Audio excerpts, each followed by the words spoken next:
Hi, it's Hazel, and welcome to my channel, Hazel Anaka Design. Thank you for stopping by. Thank you for subscribing. Thank you for liking and commenting. And thank you, of course, to all the new subscribers who have found me, primarily, I think, because of the Masterboard Madness collab that I'm hosting during the month of March, as well as those participants who are talking me up. Now, of course, some people are better at following suggestions than others. I know that a few people have found me because of Martha. So, Martha, thank you very much for that. Anyway, let's get to it. Those of you who have been around for a while know that I seem to like to collect nursery rhymes and these sort of compilation type, Grimm's fairy tales, Aesop's fables, Mother Goose, those kinds of compilation type of things. Now, oh, I didn't realize this was coming off. Okay, so I think most of us who are women of a certain age recognize this sort of cover. It's where there's this plasticky, now of course I've taken the book apart so you don't see the spine, but typically, I think I know what you mean, and now that I see this, I will continue to pick away at it. But what I wanted to show you today, now I have no idea if the people who are regularly, unless you tell me in the comments, I really have no idea who you are that are watching. So I don't know if you're brand new and still learning the ins and outs and somehow found my channel, or if you are, long-time people who maybe were intrigued by a video title or whatever. But I'm here today to sort of sell you on the idea of mask making. And if you've been around more than, 5 minutes or so, you've probably done mask making yourself, or you have seen other channels. Why can't I stop picking at this? Or you have seen other channels do it. And I guess I just basically want to say that I think that there are a minimum, of course, the minute I say 3, I'll probably find 4 or 5. I think there are a minimum of 3 good reasons why it makes sense to do mask making. Okay, so I said I like this book. I obviously took it apart. And of course, part of the appeal is this gorgeous cover, because there are a lot of possibilities with it. But the other part, again, enough. It also has great end papers. And it also has, see, I have to put this out of reach, otherwise I'll continue to pick at it. It also has this whole wad of full-page monochromatic illustrations. So, did I save the table of contents? I hope so. It's probably somewhere in here. Anyway, every story obviously got a page or 2. Oh, there it is. So you can see a lot of stories. 1954. Okay, very good. Nice, caramelization of the papers. So what I did was I obviously harvested all of these full pagers and will at some point decide what to do with them. Because they are almost 5.5, 5.25 for sure, by 7.5. That's kind of pushing the limits. For most journals, that's kind of pushing the size limit. But in almost every case, I would suspect there's enough around it where you could cut an inch off or almost an inch off on all four sides and reduce the overall size. So because I've done the preliminary work on this, this is a lot okay. This and this is a lot easier to store and be ready to pick up at a moment's notice than if this was a book that just got lost in a pile or in a bookcase, and with me forgetting or forgetting what my intentions were. So this is much more compact. But in addition to those full page things, there were all these. Well, let me pick a different one to show you. There were all of these kinds of things as well at the start of, like the title page of every story. And we've already established there were a lot of stories in that book. So, again, because I don't know, maybe it's busy work or maybe it's just my personality, I, of course, sorted these into, I thought that every story got its own illustration, but not necessarily. There were clearly repeat ones. So there's this, I don't know, Hansel and Gretel, the witch. There's this guy with the horn. There is this princess, a lot of her. There is this fairy type creature, not very many of her. This castle, quite a few of those. And of course, they're either pink or blue. Maybe the whole idea was that boys are blue and girls are pink, and so any reader of the book is going to feel some sort of kinship with it. Several of these with the, I don't know who, and mushrooms. I guess maybe he's a little too cute to be a troll.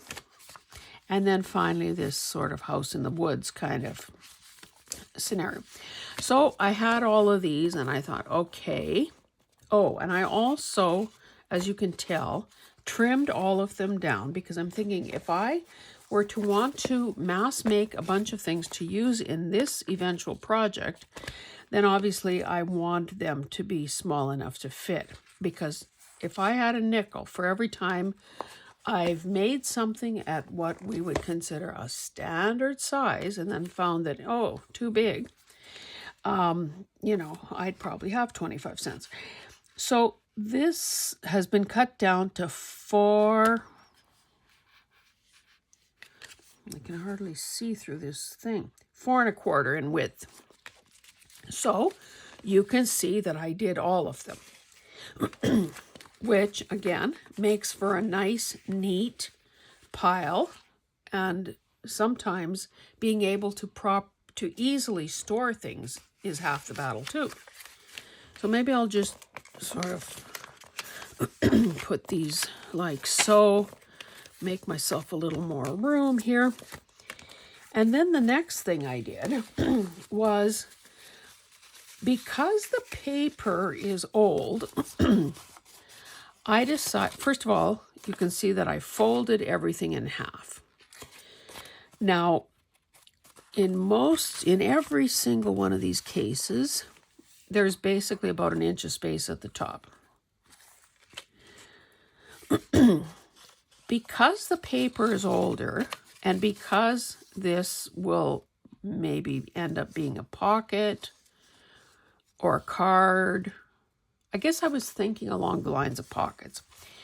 I folded this top part back so it would be doubled up. And then I thought, well, this is still kind of, the paper isn't cracking because you can see it didn't crack, but maybe it would be a good idea to have it, doubled up. So then what I started doing was folding them so that this would kind of hold, this little flap here would hold it all together.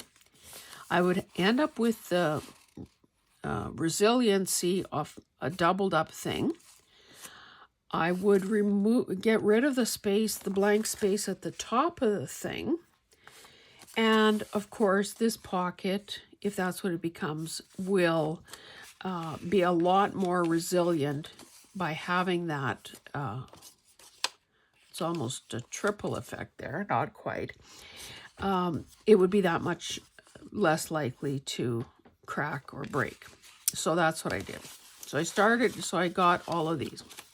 And you can see that they are very, very close in size. You know, there may be an eighth or a 16th of a difference, but again, really close in size. So of course, at some point, I could start gluing these things.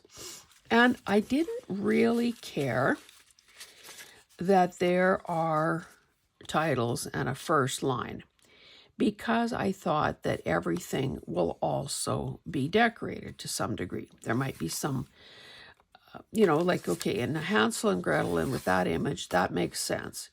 You know, maybe I would put lace or something along the bottom here to cover up that one line, or maybe I don't care. Once long ago, a poor woodcutter lived at the edge of a large, ooh, how does this end? Some of these, of course, I have no idea what they were about. And it doesn't really matter, because I think if these end up being pockets, it makes sense that they would be plainer at the top, more decorated at the bottom. Because, again, the minute you start adding things to the top of the pocket, there could be some interference with the in and out of the things that you intend to put in the pocket. So this was my whole thought process. I'm thinking, this is the cat's meow. So I promised you some reasons, and maybe while I'm talking, I can do some gluing too. I think I'm going to do a minimal amount of gluing at this point. I'm not going to bother gluing this down. I am just, well, maybe I'll put a little smear of glue on either side there, and obviously more at this point.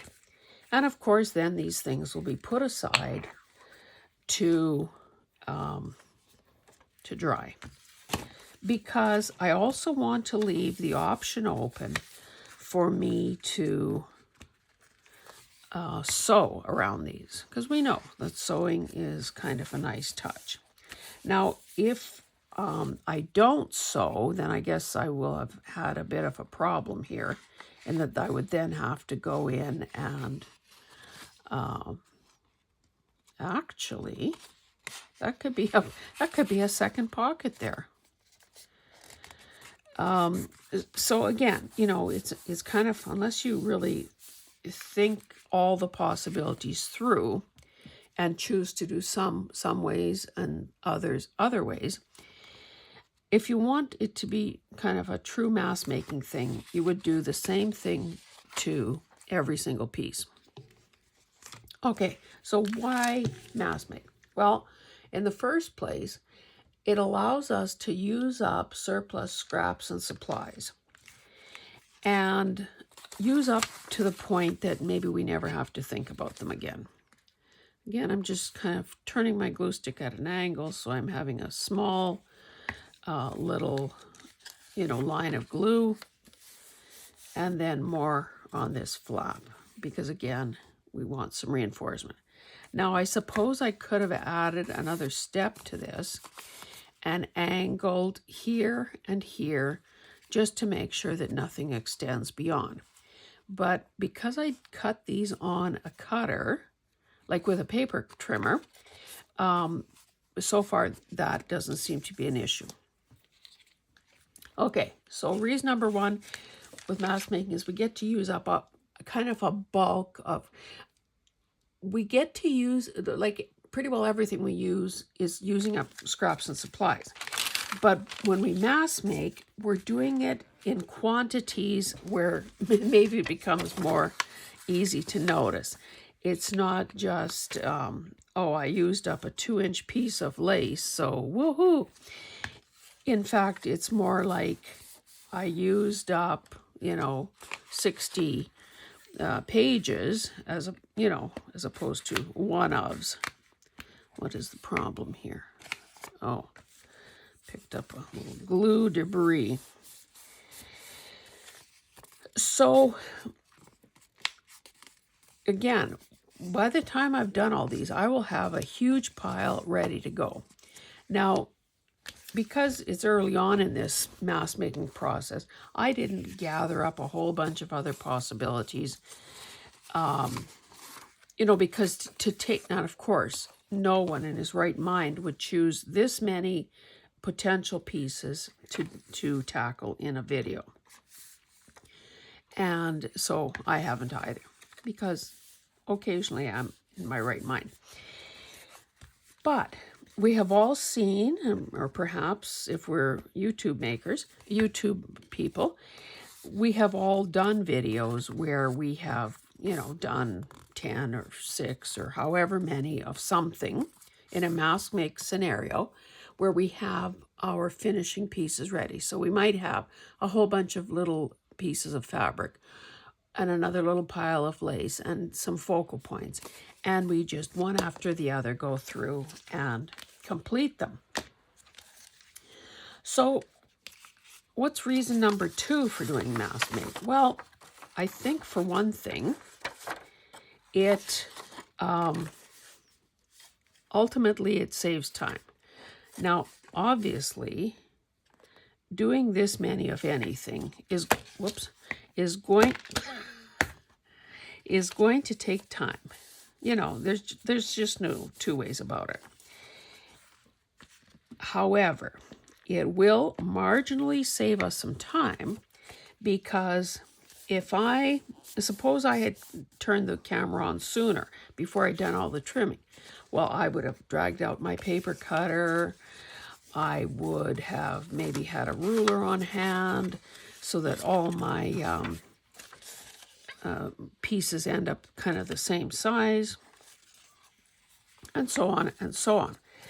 I have pulled out my glue stick. So instead of thinking, oh, I'm making a journal out of I'm making a journal out of this, I need a pocket, and then, kind of running around like a chicken without a head, gathering up supplies to make that said pocket.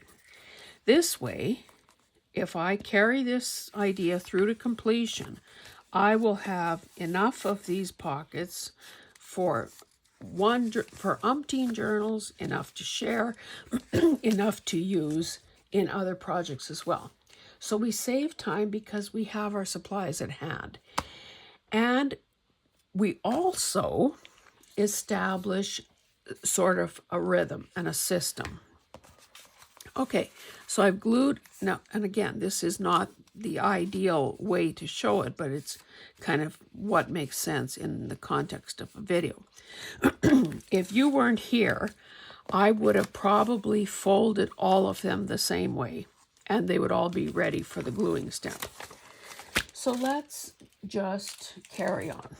Suppose we're just starting this mask make session, and we think, yes, it would be good to fold. So I'm going to, maybe use, rather than measuring, I'm going to use this line of text, and we know that that is sometimes can backfire because things aren't necessarily always printed straight. I'm going to use that as a way to decide where to fold. So if I do that on every single page, every single piece, I should end up with about the same amount showing. And so then I've got obviously too much at the back here. So on the back, it really matters less as long as I've made it shorter and kind of have enclosed it. Now, maybe at some point I decide, you know what, these would be really cute little envelopes instead. So I would have this fold already here, again, as a way to strengthen the paper. And then it would be a matter of gluing here, and all of a sudden you've got an envelope with kind of about a 1/2 inch access point. So that's another possibility. And I'm sure that by the time a person has done this 6 times or 12 times or 24 times, you realize that, hey, there are more possibilities here. So again, it could be a pocket, like, you know, when I showed you that, oh, this, I don't know why this page seems to be cracking more than the others did, but it's sort of, boy, I almost didn't have enough there to overlap. It does reinforce the idea of, see, you can see a little breakage there. It does reinforce the idea, I mean, it supports the idea of doubling some of this stuff up. So I would carry on. Now, in this case, I probably can't see very much because, of course, my hands are here as well. So lining it up with the text at the back is actually not a reliable thing in this case. Yeah, I really don't understand why it's breaking more than it. Now, in this case, because there's all that space there, maybe this would be better left unglued. But again, when you're caught up in the mask making rhythm, I probably would, oh brother, I'm getting closer and closer to missing that. I probably would not indulge in some of those other ideas. I'd just keep on keeping on just to get through it. Let's not make this inside fold quite as deep, and then we'll have more overlap. And so on and so on. So setting up that process and doing the same step over and over and over again takes, you know, streamlines the whole, it becomes almost like an assembly line. And the other part of this second reason is that if we were, well, okay, suppose, now I said I'm going to line that up by a certain line of text, and these will all virtually end up the same size. Well, not so much in this case, but close. And again, in the big picture, that doesn't matter. Anyway, but if there was a good reason for everything to remain the same size, because maybe a person was doing a group project. Look, I know sometimes, for instance, Carrie, the paper monkey, will do a whole bunch of, like, I know she was, I don't know if she was selling them or donating them or what, but she was doing all these little booklets, and she stuck with, you know, they were all uniform. So in a case like that, if she or I was doing one-ofs, then you kind of have to think, okay, well, yeah, that's a good size, and yeah, that's not a bad height, 3 inches high, that's pretty good. This way, you are saving, because you're sort of using standardized measurements, and I don't mean, you know, whipping out the ruler necessarily, just, you know, in this case, doing some similar folds on each piece. You're saving time by, number one, figuring out what the ideal measurement is, and then remembering, either measuring or remembering what those steps were.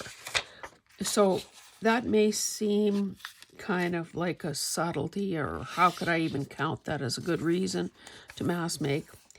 I think in the big picture, it adds up, not only in saving time, but in saving frustration, in saving, you know, making boo-boos. And again, I won't call them mistakes, I'll call them boo-boos. And it also leads me into point number 3, which I think is my final point, which is that when you get into the rhythm, and assuming you're not talking to somebody on a video, you can either go into that quiet zone where you're just thinking, where you get into that almost meditative state, and that's when some of your best ideas will come to you. Or maybe if you know, depending on the circumstances, maybe you're doing this in the evening as you're surrounded by a spouse or family members. So you're able to spend time with the people around you, but you're not doing something so intricate or complicated that you need to be paying close attention. Otherwise, you're going to mess up. If you are doing this by yourself and in silence, you can expect that you will become very relaxed. And if you don't have any white noise going on around you, like TV or YouTube or whatever, that you will probably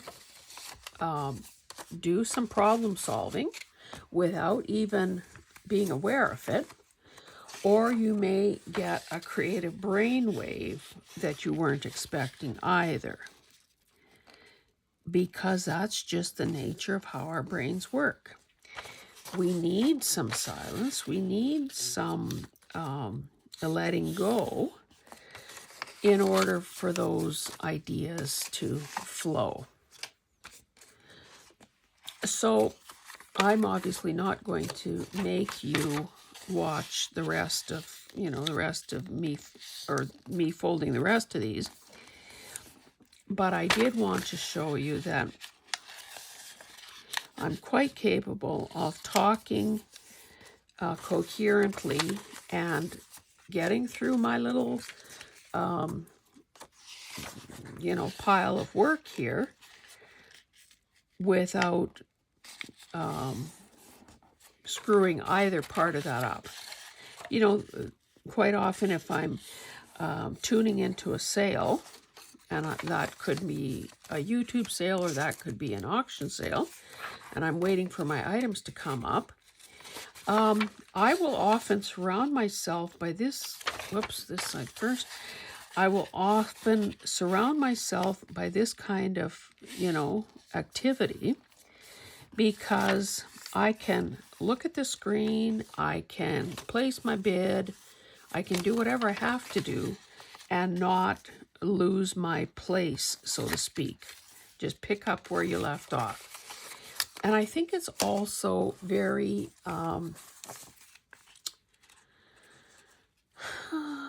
I was going to say satisfying, and I guess that's probably the right word.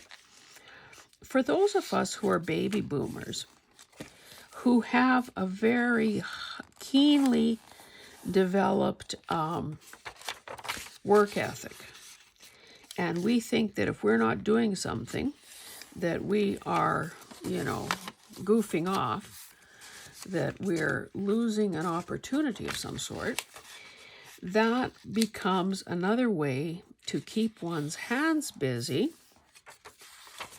to be making progress on something we care about, and at the same time still, again, like I said, being present with your family, or killing two birds with one stone.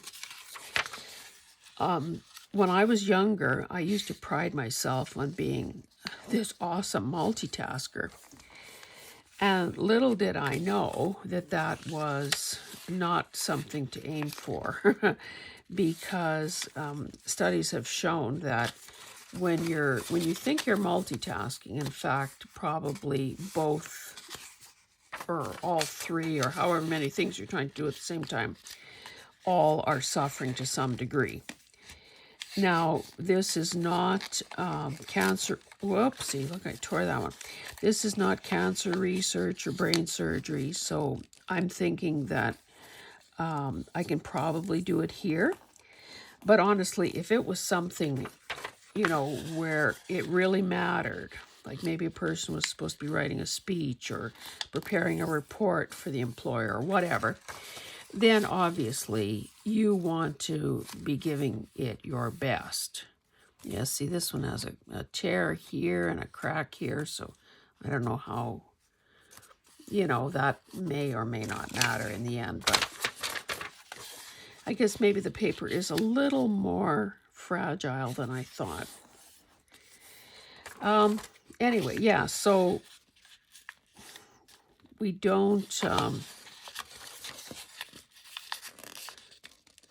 feel bad if you consider yourself a lousy multitasker, because the current research says that that's not something we should even be doing. So I'm going to stop here, because I think that by now you get what I'm saying.